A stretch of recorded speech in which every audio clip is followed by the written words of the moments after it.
Hello everyone. So ఈరోజు ఈ వీడియోలో మనం ఒక బెటర్ డెవాప్స్ ఇంజనీర్గా, ఒక బెస్ట్ డెవాప్స్ ఇంజనీర్గా మీరు మారాలి అంటే ఏం చేయాలి అనే దానిపైన చాలా డీటెయిల్గా డిస్కస్ చేద్దాం. ఒక చిన్న విషయం ఏంటంటే, సో గుడ్ డెవాప్స్ ఇంజనీర్ కానీ బ్యాడ్ డెవాప్స్ ఇంజనీర్ కానీ అనేది ఉండదు. సో ఇది మీరు చాలా బాగా అర్థం చేసుకోవాలి.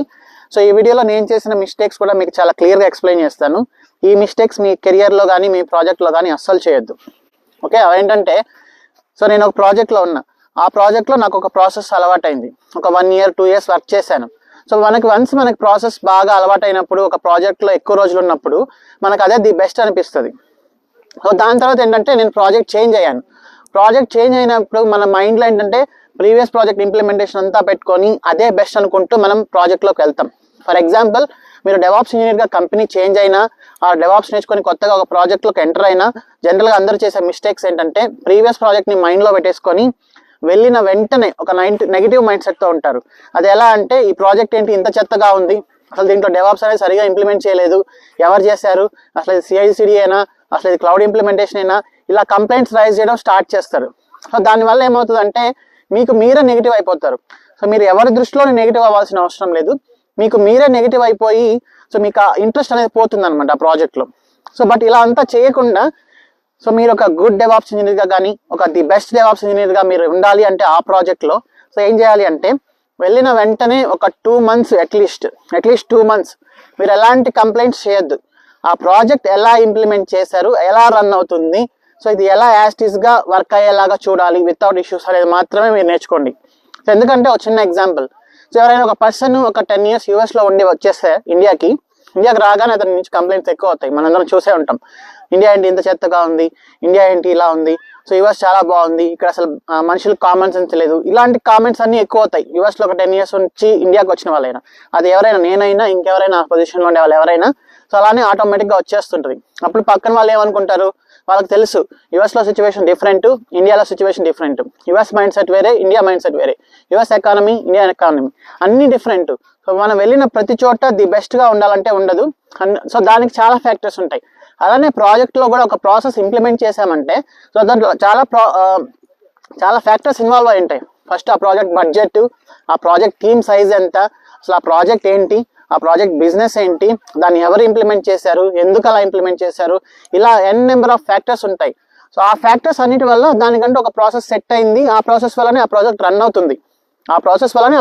అవుతుంది. ఎలాంటి ఇష్యూస్ లేకుండా. ఇష్యూస్ ఉండొచ్చు, బట్ మేనేజ్ చేస్తూ రన్ చేస్తున్నాం. సో ఫస్ట్ మీరు వెళ్ళిన తర్వాత ఎలాంటి కంప్లైంట్స్ లేకుండా ఆ ప్రాజెక్ట్ని అర్థం చేసుకోవాలి, ఆ ప్రాజెక్ట్ ప్రాసెస్ని అర్థం చేసుకోవాలి. ఒక 2 months దాంట్లో కంప్లీట్గా వర్క్ చేయండి, అర్థం చేసుకోండి, ఎలా రన్ చేయాలో నేర్చుకోండి. అది ఫస్ట్ స్టెప్. సెకండ్ స్టెప్ ఏంటంటే, మీకున్న ఎక్స్పీరియన్స్తో కానీ, మీకున్న టెక్నాలజీతో కానీ వాటన్నిటిని యూస్ చేసి ఆ ప్రాజెక్ట్లో ఎక్కడెక్కడ మాన్యువల్ యాక్టివిటీస్ జరుగుతున్నాయి అనేది ఫైండ్ అవుట్ చేయండి.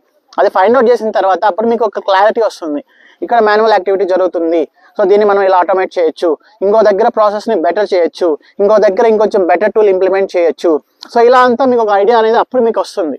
సో ఒక 2 months మీరు అట్లీస్ట్ ప్రాజెక్ట్లో స్పెండ్ చేసిన తర్వాత మాత్రమే మీకు ఇంప్రూవ్మెంట్స్ అనేవి అర్థమవుతాయి. సో ఈ ఇంప్రూవ్మెంట్స్ని ఫస్ట్ ఫైండ్ అవుట్ చేయండి. థర్డ్ స్టెప్ ఏంటంటే, మీ టీమ్ లీడర్కి, మీ టెక్నికల్ మేనేజర్కి, వాళ్ళందరితో చెప్పి మీ టీం మెంబర్స్తో ఒక మీటింగ్ పెట్టుకొని వాళ్ళతో డిస్కస్ చేయండి. డిస్కస్ చేసేటప్పుడు బ్లైండ్గా ఐడియా అనేది ఇవ్వకుండా, సో దాన్ని చేయడం వల్ల ఎంత రిసోర్సెస్ సేవ్ అవుతాయి, resources in terms of money ఎంత సేవ్ అవుతుంది, resources in terms of man hours ఎంత సేవ్ అవుతుంది, ఎన్ని గంటలు సేవ్ అవుతాయి, ఎంత ప్రాజెక్ట్ స్టేబుల్ అవుతుంది, దీనిపైన మీరు ఒక ఫుల్ ప్రజెంటేషన్ ఇవ్వండి. Okay, so improvements, list of improvements, దానివల్ల ఎంత సేవ్ అవుతుంది, టైం కానీ, మనీ కానీ, and number of working hours కానీ, వీటన్నిటి మీద క్లియర్గా మీరు ఒక ప్రజెంటేషన్ ఇచ్చిన తర్వాత ఫోర్త్ స్టెప్ వచ్చేసి ఒక POC చేయండి. ఒక POC చేసి డెవ్ ఎన్విరాన్మెంట్లోనో QA ఎన్విరాన్మెంట్లోనో POC చేసి దాన్ని ప్రూవ్ చేయండి. సో ఇలా చేసాము, దీనివల్ల ఇంత బెటర్ ప్రాసెస్ వచ్చింది, బెటర్ రిజల్ట్స్ వచ్చాయని ఇలా అంతా మీరు ప్రూవ్ చేసిన తర్వాత ఆ ప్రజెంటేషన్ని మీ మేనేజర్కి కానీ, ఆ రిజల్ట్స్ని స్క్రీన్ షాట్ తీసుకొని మీ టీం లీడర్కి, వీళ్ళందరికీ మెయిల్ చేయండి. అప్పుడు వాళ్ళు మీకు సో దాని గురించి బాగా చూసి టెక్నికల్గా ఎవాల్యుయేట్ చేసి అప్పుడు మీకు పర్మిషన్ ఇస్తారు, మీరు దాన్ని ప్రొడక్షన్లో ఇంప్లిమెంట్ చేయొచ్చు. ఇలా మీరు ఒక ప్రాజెక్ట్ సిచ్యువేషన్ని ఒక బెటర్ చేస్తూ వెళ్తే, ప్రాసెస్ని ఇంప్రూవ్ చేస్తూ వెళ్తే ఆటోమేటిక్గా ఆ ప్రాజెక్ట్ దృష్టిలో మీరే హీరో అవుతారు. ఓకే, సో మన ప్రాజెక్ట్ అంటే ఏదో మనది మనం అర్థం చేసుకోవడం కాకుండా, మనం చేసే పని వల్ల ఏ టీమ్స్ ఎఫెక్ట్ అవుతున్నాయి, ఏ టీమ్స్కి ఎంత అడ్వాంటేజెస్ వస్తున్నాయి, మనకి ఫర్ ఎగ్జాంపుల్ డెవాప్స్ ఇంజనీర్స్కి ఒక క్లయింట్స్ వచ్చేసి డెవలపర్స్. సో డెవలపర్స్ ఎంత రిలీఫ్ ఫీల్ అవుతున్నారు, వీటన్నిటిని మనం క్యాలిక్యులేట్ చేసి మీరు చేసిన ఆ ప్రాసెస్ వల్ల ఆ ప్రాసెస్ ఇంప్రూవ్మెంట్ అనేది ఒక బెస్ట్ రిజల్ట్స్ తీసుకొని వచ్చిందంటే ఆటోమేటిక్గా you will become best DevOps engineer అనమాట. సో ఒక పర్సన్కి నెంబర్ ఆఫ్ టూల్స్ ఎక్కువ తెలిసినంత మాత్రాన, టెక్నాలజీ ఎక్కువ తెలిసినంత మాత్రాన they will not become a best DevOps engineer. ఆ ప్రాసెస్ని ప్రాపర్గా ఇంప్లిమెంట్ చేసిన వాళ్ళే బెస్ట్ డెవాప్స్ ఇంజనీర్స్ అవుతారు. ఓకే, సో ఈ రకంగా మీరు ఒక సైడ్ టెక్నాలజీ నేర్చుకుంటూ ఇంకొక సైడ్ ఆ టెక్నాలజీని యూజ్ చేసి ప్రాజెక్ట్ని ఎలా ఇంప్రూవ్ చేయాలి అనే దానిపైన మీకు కంప్లీట్ ఫోకస్ పెట్టండి. దెన్ మీరు అనుకున్నవన్నీ మీకు వస్తాయి. మీకు శాలరీ పెరుగుతుంది, ప్రమోషన్స్ వస్తాయి, మీకు కొంచెం పర్సనల్ టైం కూడా ఎక్కువ దొరుకుతుంది. సో మీరు కొంచెం లీజర్ టైమ్ ఇవన్నీ దొరుకుతాయి మీకు. So once project is in your control you will get everything అనమాట. Okay, thanks for watching. See you in next video.